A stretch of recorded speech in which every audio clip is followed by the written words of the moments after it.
now bring us to our fourth and final repechage,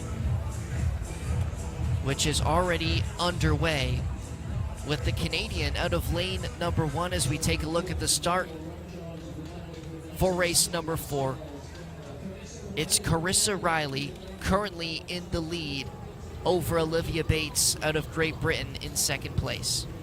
Yeah, and to round off the last two athletes, we have Norway lane 3 and then in lane 4 Portugal. We talked a little about Olivia Bates yesterday. She came third in her last appearance at the World Cup 2 in May.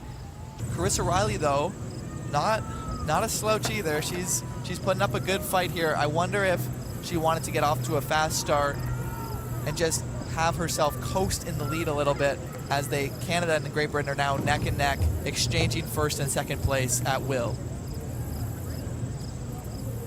And for Olivia Bates, she knows exactly what it takes to not only medal, like you said, but also win gold. She's won gold at the World Cup before, the first one at that, and she's looking to medal once more here at the 2024 World Rowing Championships. And all of these athletes had such tough heats.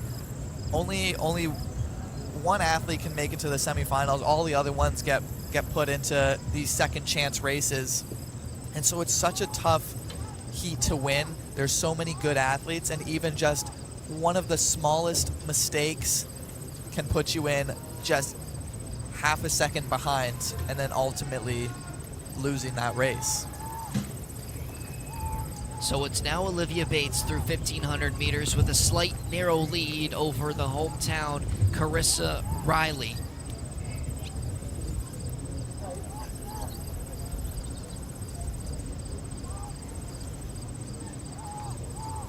And not too far behind them in third place,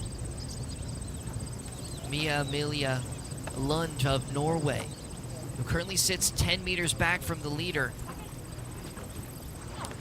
This is a very interesting course here at the Royal Canadian Henley in St. Catharines. A lot of the races you see, even the Olympics just a few weeks ago, the water is a lot thinner. There's not as much waves, or weather conditions don't really come into matter as much as this one here, as it used to be an old canal route connecting Lake Ontario to Lake Erie, and then it got moved. So you can see just how wide this water really is. Of course, the bridge in the background here opens up a crosswind, so that's something to be careful for. A lot of the athletes we see here have saved enough energy just to counteract that crosswind, so they're strong enough and have that power to push through that here. Last 200 meters to go. It's really tight through the top 3 right now. It's Olivia Bates of Great Britain who's holding on to the lead, but just narrowly over the Canadian, who is holding on to second place over Lund of Norway. Again, number 1 and number 2 will move on to the semifinals. Third and fourth place, unfortunately, will move down to C and D. So the final push here, can the Canadian hold on to that second place? It's going to be very, very tight. Nearing the finish, it's going to be Olivia Bates and Mia-Amelia Lund of Norway. It looks to be the top 2 finishers, as the Canadian Carissa Riley could not hold on to the second spot.